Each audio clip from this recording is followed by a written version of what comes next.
तो देखते हैं यहाँ पे क्वेश्चन नंबर 68 में हमसे क्या पूछा गया है। A stone lying at the edge of a road falls down into a river flowing below the road. If the stone takes 2 second to reach the river then find. तो यहाँ पे एक पत्थर रखा है रोड के किनारे और वो हमारे यहाँ पे क्या होता है, नदी में गिर जाता है और नदी में गिरने में उसे कितना समय लग रहा है, 2 सेकंड का समय लग रहा है। तो हमें यहाँ पे क्या करना है, 3 पार्ट के आंसर करने हैं। तो पहले पार्ट में बोला गया है the speed with which the stone strikes the water surface in the river.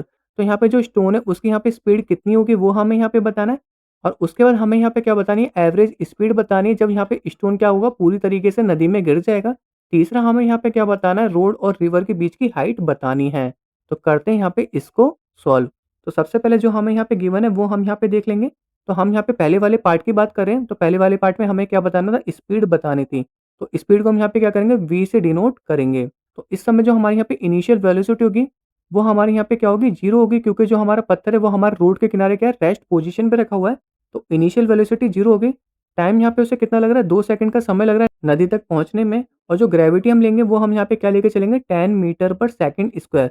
ये आपको यहाँ पे क्वेश्चन में पहले से लिखी होगी। अब हम यहाँ पे आराम से इसकी स्पीड निकाल सकते हैं। हम यहाँ पे क्या करेंगे, फर्स्ट इक्वेशन ऑफ मोशन का यूज़ करेंगे। तो मैं यहाँ पे लिख लेता हूँ using first equation of motion. तो जो हमारे यहाँ पे फर्स्ट इक्वेशन ऑफ मोशन होता है वो हमारे यहाँ पे क्या होता है, v equal to u plus acceleration due to gravity and यहाँ पे क्या हो जाएगा, टाइम हो जाएगा। तो हमें यहाँ पे निकालना क्या, फाइनल वेलोसिटी निकालनी है। इसको हम यहाँ पे v से डिनोट करेंगे। इनिशियल वेलोसिटी हमारे यहाँ पे क्या होगी, 0 होगी। ग्रेविटी हमारे यहाँ पे कितनी लग रही है, 10 मीटर पर सेकंड स्क्वायर। और टाइम हमारे यहाँ पे 2 सेकंड का लग रहा है। तो जो हमारे यहाँ पे स्पीड होगी वो हमारे यहाँ पे कितनी हो जाएगी, 20 मीटर पर सेकंड हो जाएगी। तो ये हमारे यहाँ पे पहली वाली पार्ट का आंसर निकल चुका है, जो कि हमारे यहाँ पे कितना है, 20 मीटर पर सेकंड है। अब मैं यहाँ पे बात कर लेता हूँ सेकंड वाले पार्ट की। तो सेकंड वाले पार्ट में हमें यहाँ पे क्या निकालना है, एवरेज स्पीड निकालनी है। तो जो हमारे यहाँ पे एवरेज स्पीड का फॉर्मूला होता है वो हमारे यहाँ पे क्या होता है, initial velocity plus final velocity divided by 2। तो इनिशियल वेलोसिटी को हम यहाँ पे u से डिनोट करते हैं, फाइनल वेलोसिटी को v से डिनोट करते हैं और हमें यहाँ पे क्या करना है, 2 से डिवाइड करना है। और ये हमारे यहाँ पे क्या है, एवरेज स्पीड है। तो हम यहाँ पे कर लेते हैं, इनिशियल वेलोसिटी हमें यहाँ पे कितनी दे रखी है, 0 दे रखी है। फाइनल हमारे यहाँ पे कितनी निकली है, अभी 20 निकली है। इसको हम यहाँ पे क्या करेंगे, 2 से डिवाइड कर लेंगे। तो ये हमारे यहाँ पे कितना हो जाएगा, 20 divided by 2 equal to 10 metre per second square. तो ये हमारा इसका आंसर निकल के आ चुका।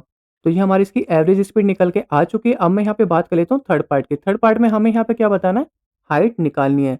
तो हाइट निकालने के लिए मैं यहाँ पे क्या करूँगा, सेकंड इक्वेशन ऑफ मोशन का यूज़ करूँगा। तो मैं यहाँ पे लिख लेता हूँ सेकंड इक्वेशन ऑफ मोशन। तो जो हमारे यहाँ पे सेकंड इक्वेशन ऑफ मोशन होता है वो हमारे यहाँ पे क्या होता है, h equal to u t plus half g t square होता है। इसमें हम यहाँ पे क्या करेंगे, वैल्यू पुट कर देंगे। तो हमें हाइट निकालनी है, ये तो एज इट इज ही रहेगा।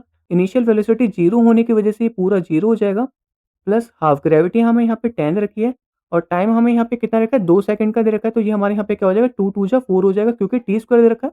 तो हम इसको 4 लिख लेंगे। इसको डिवाइड करेंगे तो यहाँ पे 2 आ जाएगा एंड हाइट इक्वल टू हमारे यहाँ पे कितनी हो जाएगी, 20 मीटर हो जाएगी। तो होप आपको यहाँ पे तीनों पार्ट समझ में आ गए होंगे। अब हम चलते हैं अपने नेक्स्ट क्वेश्चन की तरफ।